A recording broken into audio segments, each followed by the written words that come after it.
안녕하세요. 오늘도 사연살롱을 찾아주셔서 감사합니다. 목동에 사는 30대 여성이에요. 인간은 누구나 감추고 싶은 비밀 하나쯤 가지고 살잖아요. 저 역시 그래요. 저에게는 남모를 과거가 있거든요. 태어나자마자 시설에 버려진 저는 어린 시절 내내 고아원 아이라 불리며 살아야 했어요. 저에게 상처를 입혔던 건 철없는 아이뿐만이 아니었죠. 어른들과 심지어 담임 선생님들까지도 수시로 저에게 상처를 주었거든요. 말 한마디, 싸늘한 시선조차도 저와 같은 아이들에겐 비수가 되어 가슴에 꽂힌다는 걸 알면서도 말이죠. 부모가 없다는 건 나를 지킬 최소한의 방어막조차 없는 것과 같았어요. 그런 제게 유일한 방패가 되어준 건 다름 아닌 친구였어요. 친구는 저와 같은 보육원에서 자랐어요. 그렇다고 해도 저와는 처지가 달랐죠. 친구에게는 부모가 있었거든요. 돈 벌면 당장 데리러 온다던 아빠가요. 그래서인지 친구는 보육원 아이답지 않게 늘 당당했어요. 어디를 가나 주눅이 들고 고개를 숙이던 저와는 달랐거든요. 친구한테는 버릇이 하나 있었는데 잠들기 전에 머리맡에 늘 옷가방을 두고 자는 거였죠. 언제고 아빠가 오면 바로 떠날 수 있도록 말이죠. 저는 그런 친구가 부러웠어요. 나에게도 나를 데려가줄 부모가 있었으면 좋겠다고 생각했으니까요. 그런데 의외의 사건이 벌어진 거예요. 친구의 아빠보다 제 부모님이 먼저 저를 찾아온 거였죠. 친부모님은 아니고 양부모님이었지만요. 제가 입양을 가게 되었거든요. 이미 초등학교에 들어간 아이가 입양이 되는 건 흔한 일은 아니었어요. 다들 입양을 쉬쉬하는 터라 주로 갓난 아기를 원했으니까요. 그런데도 제 양부모님은 9살이던 저를 입양하셨던 거죠. 저희 입양 소식을 들은 친구는 마치 세상이 무너진 것처럼 울었어요. 처음엔 저랑 헤어지는 게 슬퍼서 우는 줄 알았는데 그게 아니더라고요. 인영아, 우리 아빠가 나 데리러 안 오면 어떡하지? 그럼 나는 평생 여기서 살아야 되잖아. 이젠 너도 없는데 나 혼자 어떡해?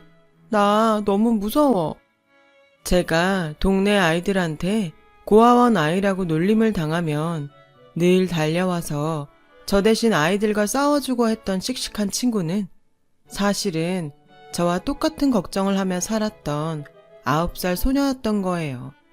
하루하루 두 주먹을 꽉 쥐고 간신히 버텨오던 아이였을 뿐인데 저는 그걸 몰랐던 거죠.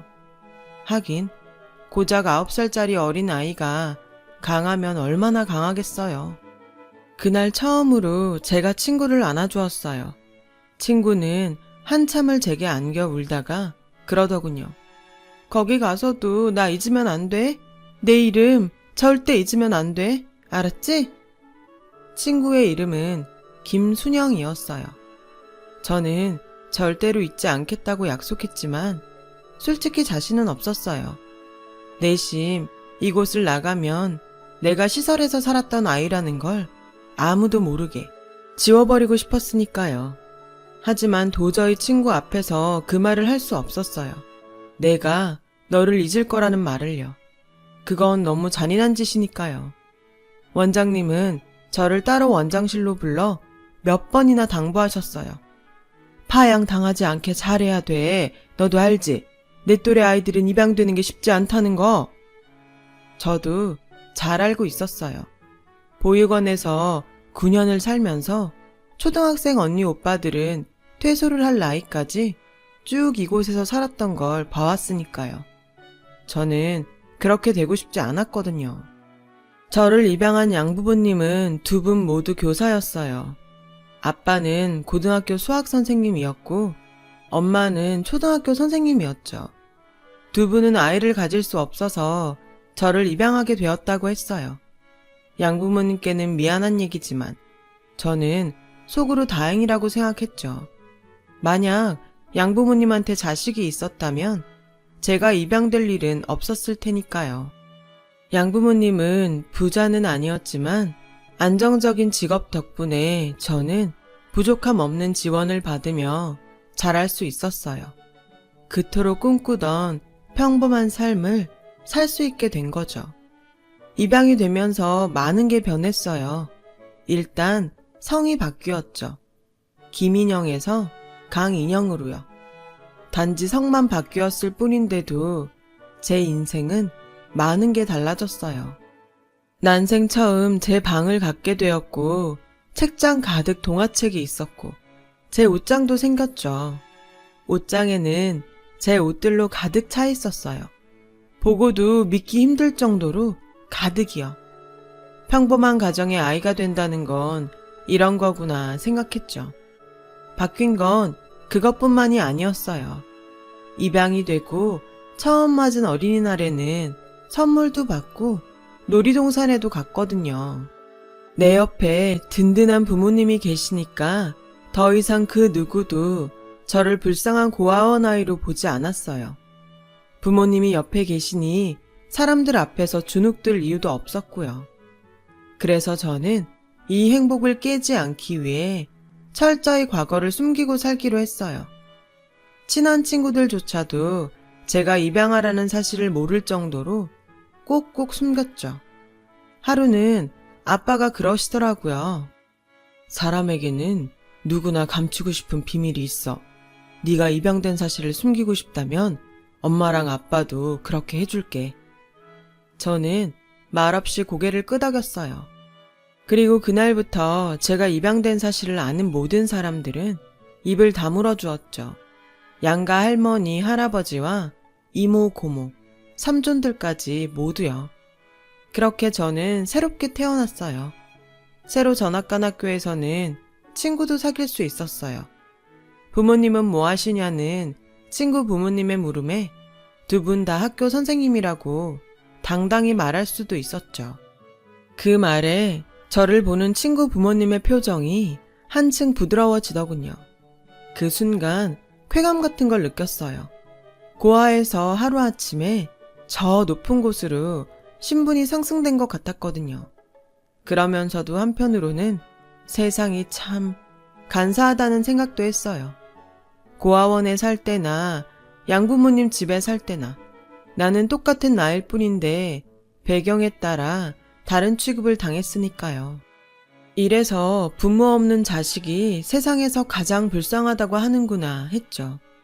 그러거나 말거나 전학 간 학교에도 어느 정도 적응도 됐고 방과 후에는 친구들과 떡볶이를 사 먹는 소소한 재미도 알게 되었어요.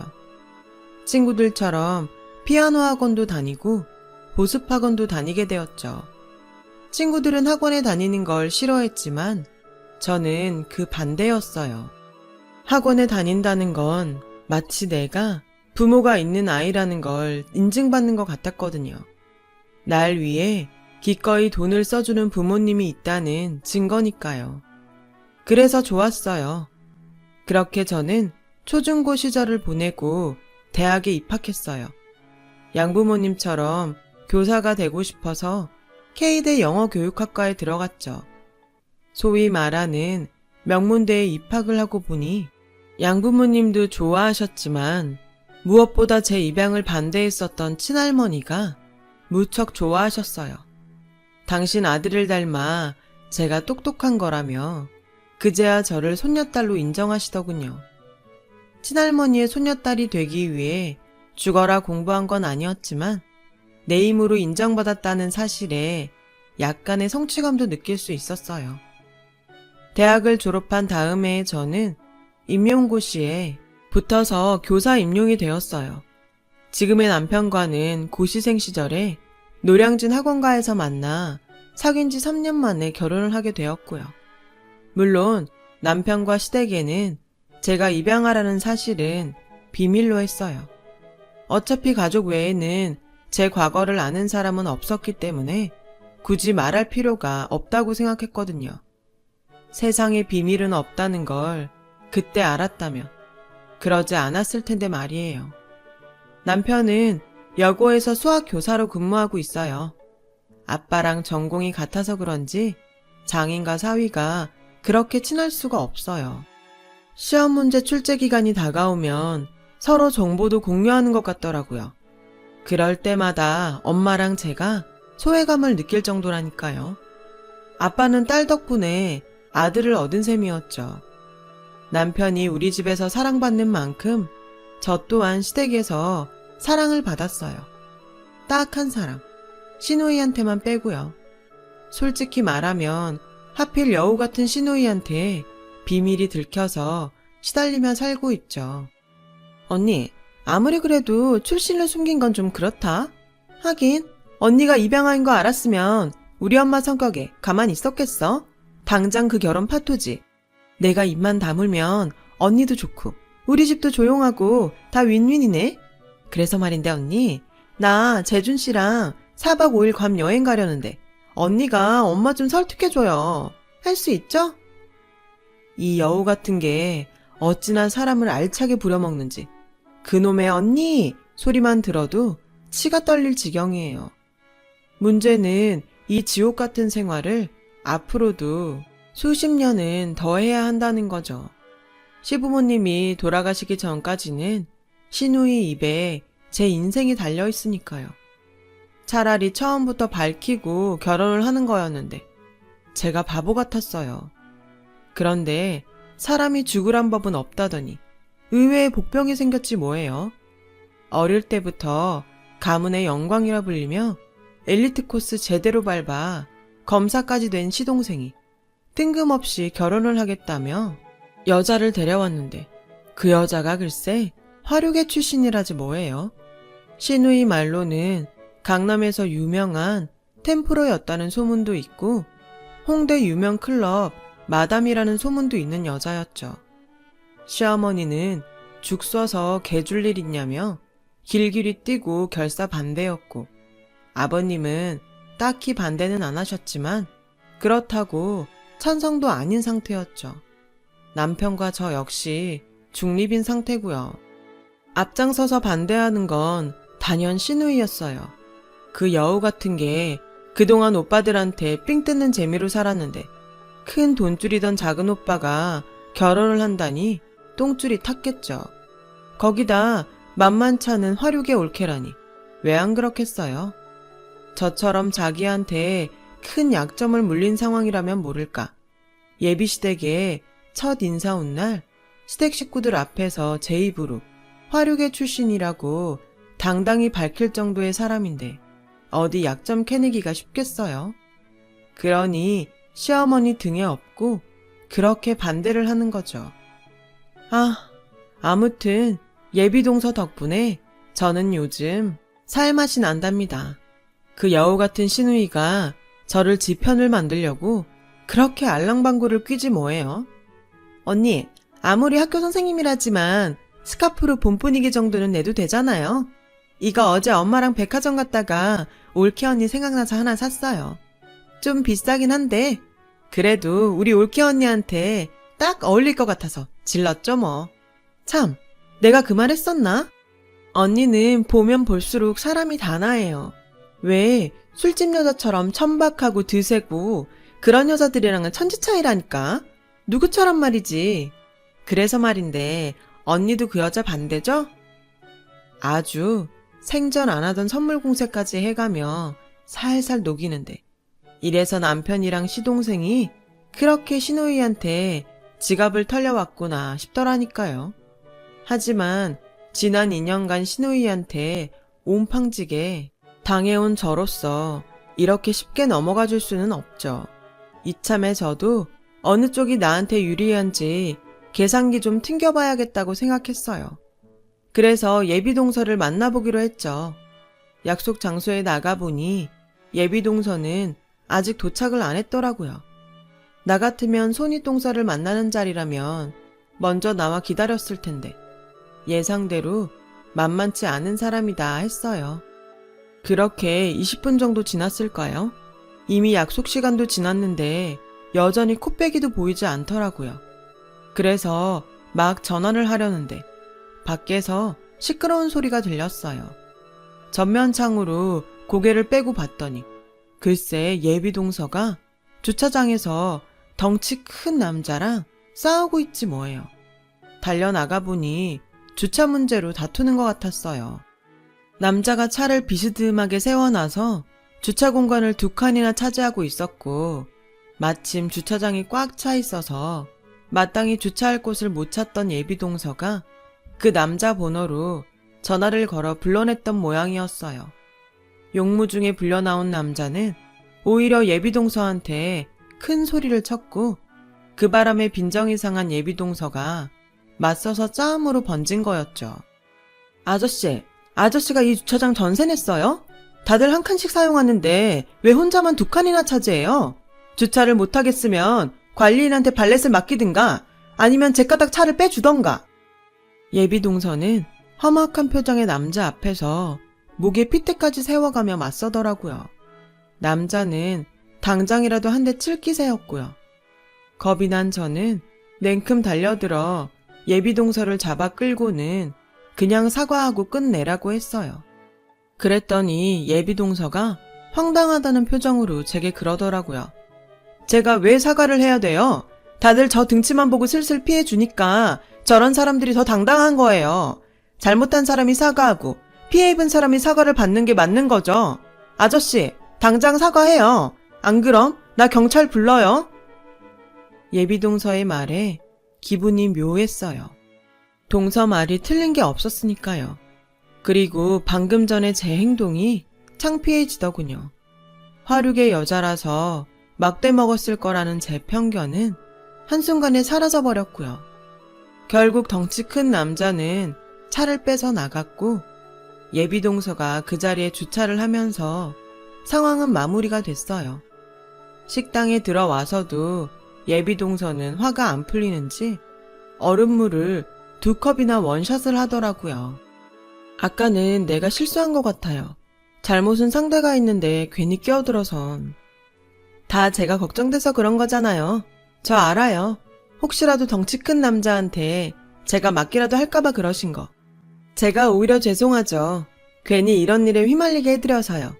그러니까 오늘 일은 우리 싹 잊어요. 제가 또 있는 건 잘하거든요. 제 인생이 굴곡져서 잊을 게 많았거든요. 생각해보면 꽤 불편한 사이인데도 서슴없이 자신을 드러내는 예비 동서를 보니 왠지 마음이 편해졌어요. 이런 사람이랑 동서지간으로 살면 눈치도 안 보고 맘 편히 지낼 수 있을 것 같았죠. 난 찬성이에요. 이 결혼 찬성한다는 말 하려고 불렀어요. 물론 어머님께 허락받는 거 힘들겠지만 그래도 나도 옆에서 도울게요. 얼마나 힘이 될지는 모르겠지만. 그렇게 우리는 한편이 되었어요. 그날 예비 동서와 저는 자리를 옮겨 맥주도 한잔 하면서 신나게 수다도 떨었죠. 얘기를 하면 할수록 예비 동서가 더 마음에 들더라고요. 그리고 그 주 주말 신우이가 연락도 없이 어머님을 앞세워 집으로 찾아왔어요. 말로는 지나다 들린 거라고 하지만 딱 봐도 신우이가 일부러 어머님을 닥달해 저희 집까지 온 게 분명했어요. 신우이는 아슬아슬하게 줄타기라도 하듯 저를 협박하더군요. 언니도 알다시피 작은 오빠가 그런 여자랑 결혼한다는 게 가당키나 해요? 그러니까 우리라도 나서서 이 결혼을 막아야죠. 혹시 모르잖아요. 그 여자한테 우리가 모르는 출생의 비밀이라도 있는지. 우리 집안에 화류계 며느리가 웬 말이야? 큰올케처럼 교육자 집안에서 곱게 자란 사람이라면 또 모를까. 안 그래요, 언니? 신우이의 요망한 입에서 말이 나올 때마다 저는 심장이 타들어가는 것 같았어요. 신우이는 이런 상황을 즐기며 제 눈치를 슬슬 살폈죠. 어머님은 이런 대치 상황을 모르셨지만요. 그러니까 큰올케가 작은 오빠 좀 구슬려 봐요. 작은 오빠가 언니 말이라면 잘 듣잖아요. 그래 줄 거죠? 그러겠다는 제 대답을 듣고서야 신우이는 어머님을 모시고 돌아갔어요. 그날 밤 저는 잠을 이룰 수 없었어요. 마음은 예비동서한테 가 있지만 제가 살자면 신우이 쪽에 붙어야 하니까요. 마음을 정하지 못한 채 시간은 흘렀고 그러던 어느 날 시동생이 전화를 했더라고요. 오랜만에 맥주 한잔 하자고요. 만나기로 한 호프집으로 가보니 시동생과 예비동서가 와 있었어요. 예비동서는 제 손을 덥석 잡으며 반갑게 절 맞아주더군요. 이 사람한테 얘기 들었어요. 형수님이 저희 결혼 도와주신다고 했다고. 고맙습니다, 형수님. 형수님한테 대접하고 싶다고 해서 이 사람 가게로 모셨어요. 여기가 동서가 하는 가게라고요? 화류계 출신이라고 들었는데 강남 템프로라고. 아하, 제가 좀 무식해서 화류계 뜻을 잘 몰라서요. 술 장사하면 다 화류계인 줄 알았죠. 안 그래도 그 일로 정민 씨한테 혼났어요. 괜히 그딴 소리를 해서 어머님이 오해하신다고. 그 바람에 결혼 반대까지 하신다고요. 보다시피 작은 호프집 하나 하고 있어요. 형이랑 아버지는 여기 와보셨어요. 아버진 종종 들러서 맥주 한 잔씩 하고 가신다더라고요. 이 사람이 사람을 끄는 매력이 있거든요. 저도 그 매력에 끌려서 이렇게 됐고. 시동생이 예비동서를 만나게 된 건 검사가 되고 맡은 첫 재판에서 패소한 날이었대요. 평생 수제소리만 듣고 살았던 시동생한테는 첫 실패가 꽤 썼던 모양이에요. 딱히 불러낼 친구도 없을 정도로 앞만 보고 달렸던 시동생은 발길이 닿는 대로 걷다가 이 가게에 들어서게 되었고, 예비 동서가 혼자 술을 마시는 시동생 말벗이 되어주었던 거죠. 처음 만난 사이인데도 마치 전부터 알고 지내던 사이인 것처럼 편하게 대화를 나눌 수 있었대요. 툭툭 내뱉는 예비 동서의 말 한마디에 왠지 위로를 받을 수 있었다더군요. 형수님도 아실 거예요. 저 연수원 시절부터 어머니 등살에 내노라는 집안 여자들이랑 선봤던 거요. 다들 예쁘고 똑똑하고 집안도 좋았죠. 근데 제가 원하는 결혼 생활은 따로 있었어요.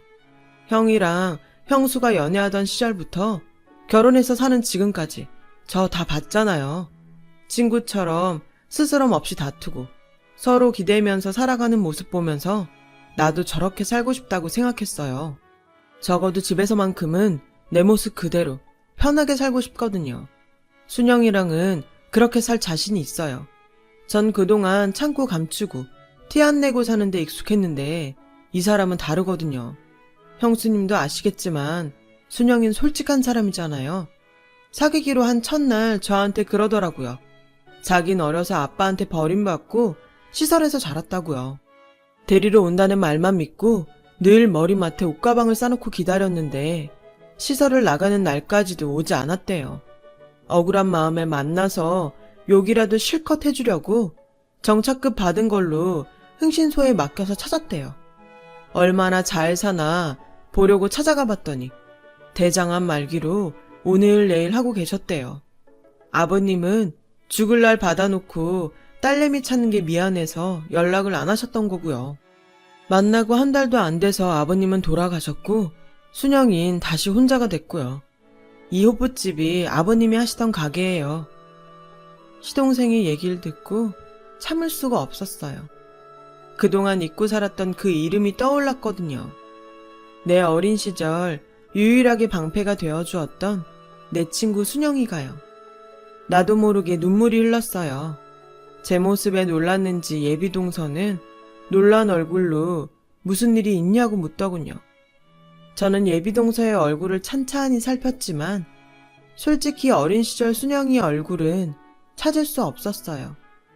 너무 오랜 시간이 흘렀고 그동안 애써 잊으려고 했었기에 선명하게 그 얼굴이 떠오르지 않았거든요. 순영이니? 김순영?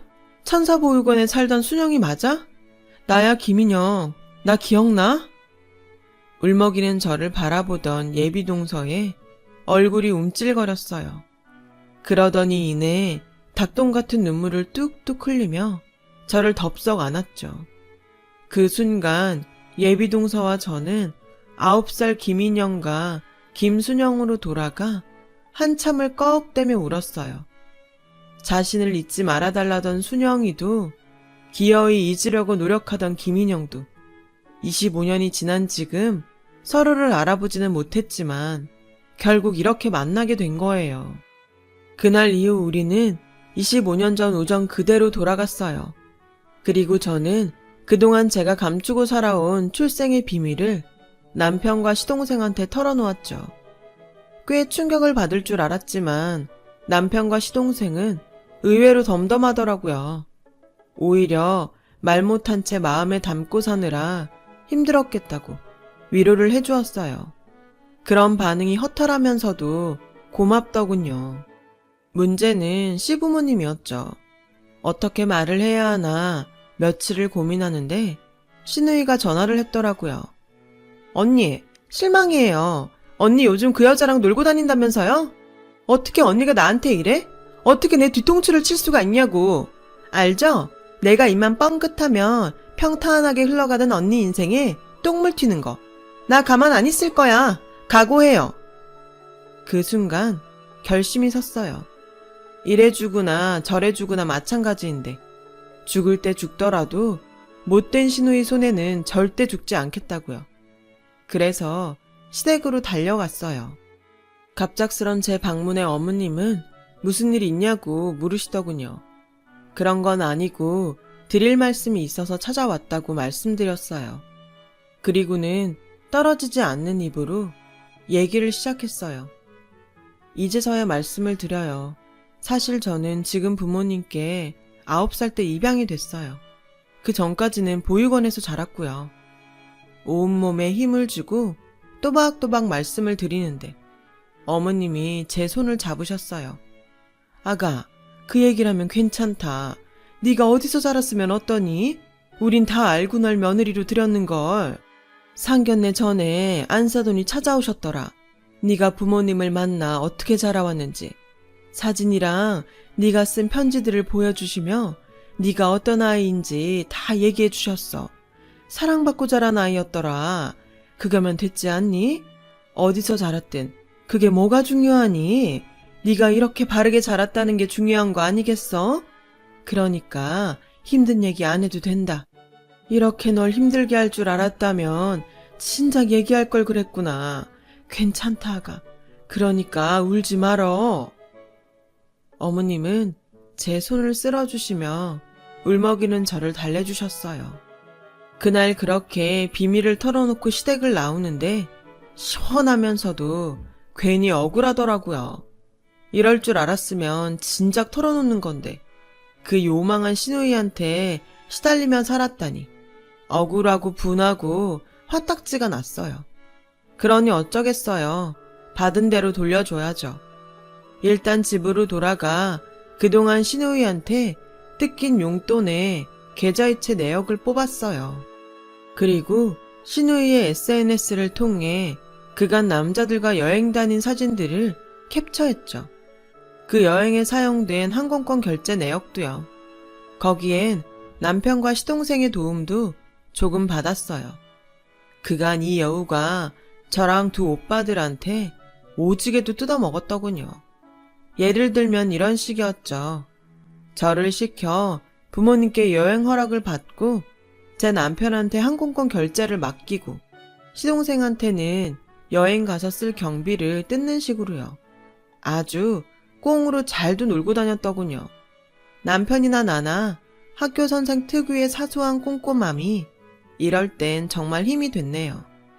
굳이 모으지 않아도 될 편의점 영수증 하나까지 차곡차곡 모아놓은 덕에 시누이를 잡을 거대한 물증이 확보됐거든요. 그 길로 시누이한테 문자를 했어요.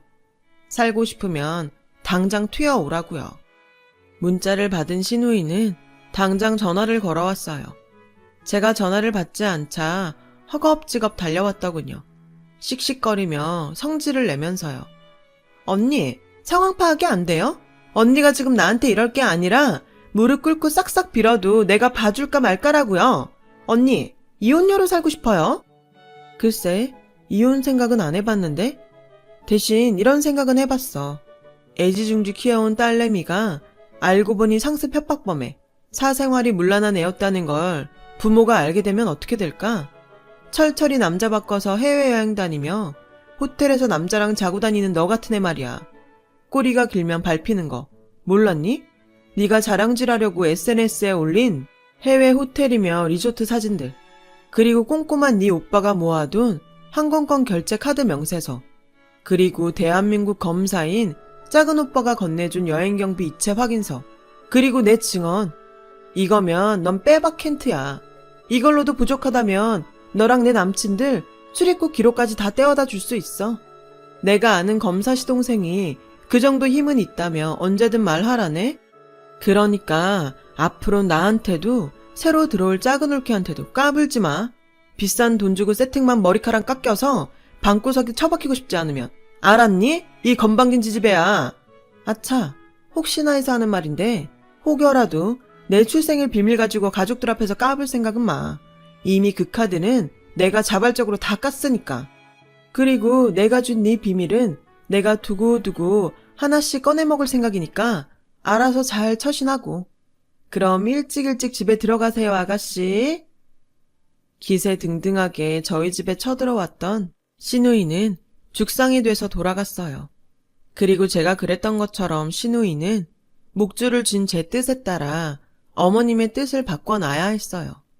시동생의 결혼이 성사될 수 있도록요. 여우 같은 시누이가 어떻게 어머님을 구워 삶았는지. 얼마 뒤 시동생은 결혼 허락을 받았고 다음 주면 결혼식을 올리게 돼요. 25년 전의 인연이 이런 식으로 조우하게 될 줄은 몰랐지만 모르긴 해도 순영이랑 제가 질긴 인연인 건 맞는 것 같아요. 아, 그리고 저에게 목줄 잡힌 시누이는 아주 온순한 강아지처럼 제 옆에서 예쁜 짓을 하며 잘 지내고 있어요. 언제 이 목줄이 끊어질지는 모르지만 그때쯤 되면 귀여운 시누이도 철이 좀 들겠죠. 안 되면 어쩔 수 없고요. 저도 지금보다 더 당당하게 제 자신을 돌보며 살아보려고 합니다. 따뜻한 부모님과 가족들이 사랑으로 저를 치유해 주었으니까요. 여러분의 삶에도 따뜻한 인연들이 많기를 바랍니다. 제 사연을 들어주셔서 감사드려요. 여러분, 사연 댓글에 응원과 현명한 조언 부탁드려요. 좋아요와 구독은 저에게 큰 힘이 됩니다. 오늘도 좋은 일 가득하세요.